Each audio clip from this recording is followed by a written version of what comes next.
Hey y'all, welcome back to my channel. My name is Tati B, and if you like what you see, please don't forget to like, comment, and subscribe, and share this video to someone that may be interested in this type of content. So we're gonna go ahead and dive straight into the video. As you can see by the title and the thumbnail, I'm going to be talking about what I've learned in 2022, and I'm going to be transparent as possible if I can, because I do like to hold back just a little bit. So I'm going to try to be transparent as possible, and I'm going to start repeating myself. So first off, I just want to start by saying 2022 really took a toll on my mental health. I think this year was literally the first year that I fell into a depression. I've never been depressed in my life. I've been sad, but I think I fell into a depression. Like, things weren't just going the way that I intended them to in my life, and I just had a lot on my plate, and I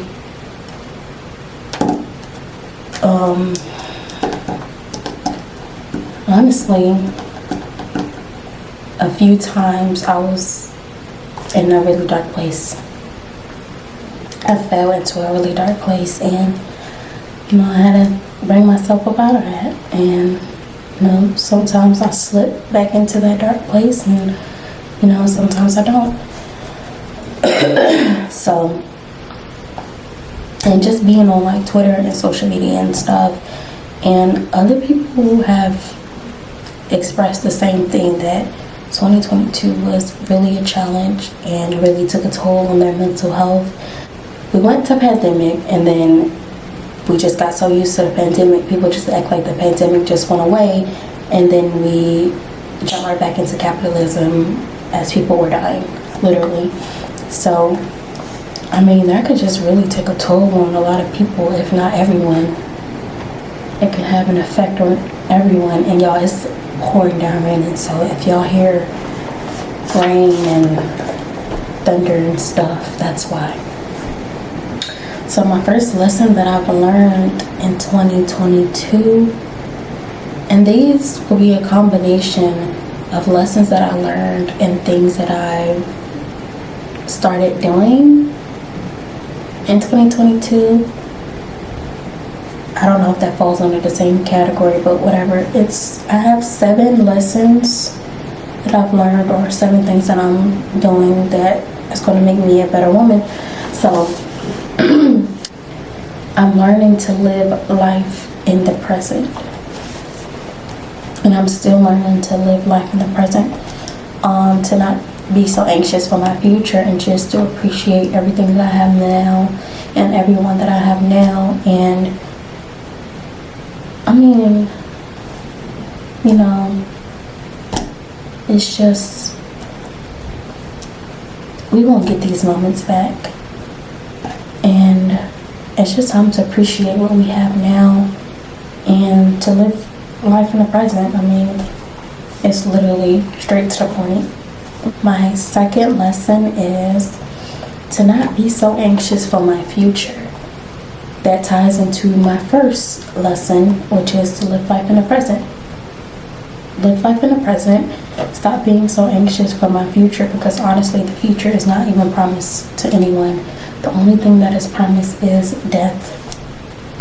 So yeah, why am I going to continue being anxious for a future that I may not even see, God forbid? But I mean, it's just the truth.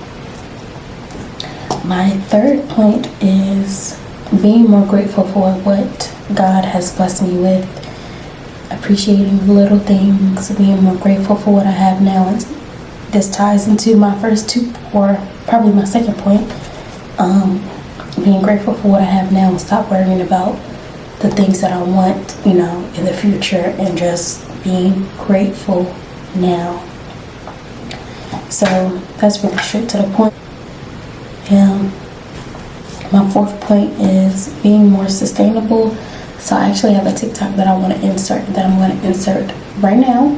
If you're neurospicy, you need to hear this, and it's a little controversial, so don't come at me in the comments. If you are setting goals, being consistent cannot be one of them. Your energy levels fluctuate too much and too unpredictably. Sustainability is what you're looking for, not consistency. And I will give you an example direct from my life so you understand what I'm talking about. As a person who wears makeup pretty much every single day, I have made a pact with myself to take my makeup off every single night before I go to bed. On high energy days, that looks like a double cleansing routine and all the lotions and potions. And on a low energy day, that means 2 makeup wipes. And the reason that this works is that it's sustainable for me to reach the goal of taking my makeup off every night. I set out to have a new routine in 2023 where you wake up early every morning and you journal and you don't look at your phone and you go to the gym. It's not attainable because you don't have the same energy levels from day to day. So you need systems for your low energy days and systems for your high energy days. For more ways to improve your life and business, check out the ADHD Entrepreneur Monthly Membership, and don't forget to hit the plus for more ADHD entrepreneur support.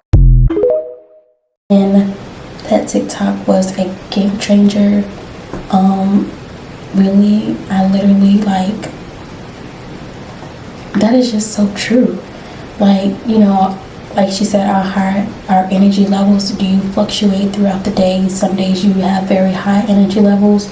Some days you have very low energy levels. So instead of being consistent, you know, getting up in the morning, not checking your phone, writing down in your journal, stretching, praying, meditating, making a 4-course meal and eating that 4-course meal, that'll be a schedule for your high energy days. And then a schedule for your low energy days will look like getting up, probably still not checking your phone, praying, eating a little something light, and then going out when you're just not feeling up to it.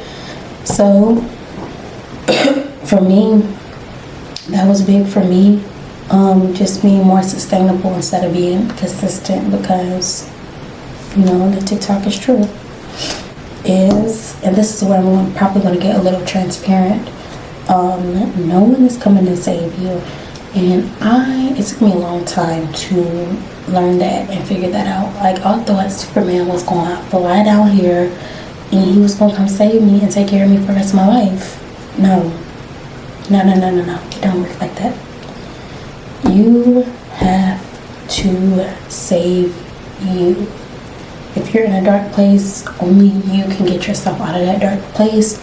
Yeah, people can motivate you and feed you the positivity that you need, but it's up to you to retain that information and, you know, use that information to get yourself out of that dark place. So I just used to be mad at the world, like, you know, why life gotta be so hard? But I still question why life gotta be so hard. In my opinion, I don't think life should be as hard as it is, but whatever.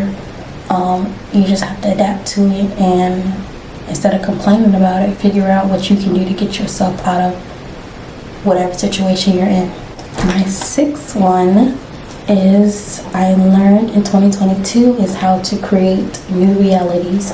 I'm going to insert another game-changing TikTok right now. You think I wanted to go to the gym today? No, I did not fucking feel like it.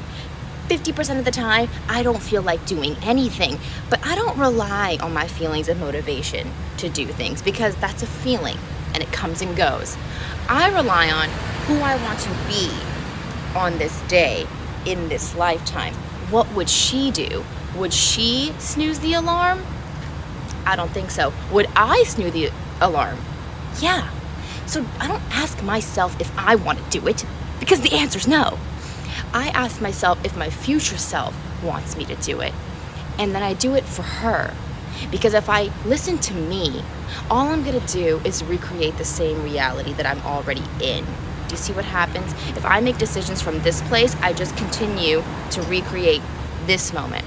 So from this place where I am right now, I have to ask that person over there, what are we doing today, bitch? What are we doing?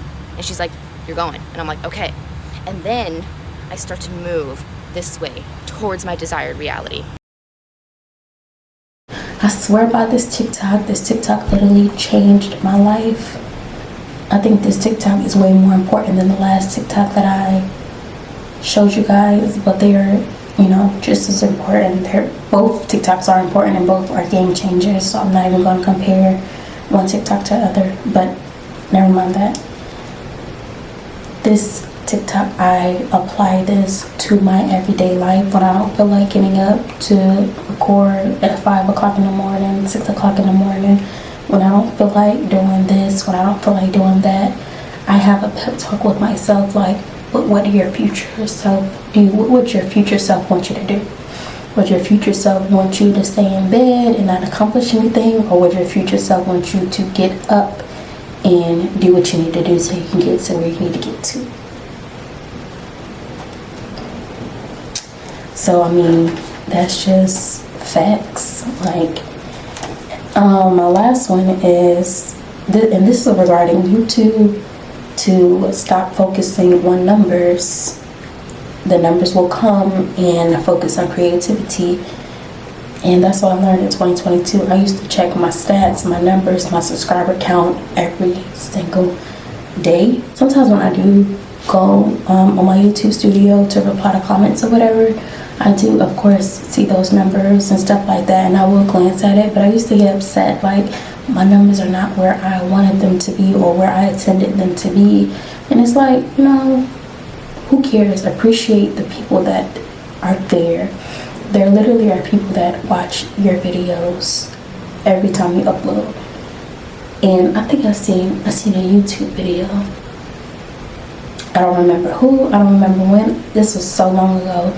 And it was like, it said something like, appreciate the people that show up for you and stop focusing on the ones that didn't.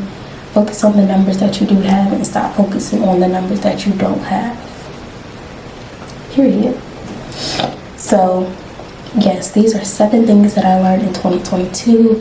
I've learned so much more, but I just feel like, I mean, they're kind of repetitive and they're very, very simple. And I just didn't want to include those in my videos. So, please comment down below and leave your lessons that you learned in 2022. I don't care how simple the lesson is or how common the lesson is, or, you know, some people say, well, that's common sense, you should already know that off gate. Go ahead and share that down below.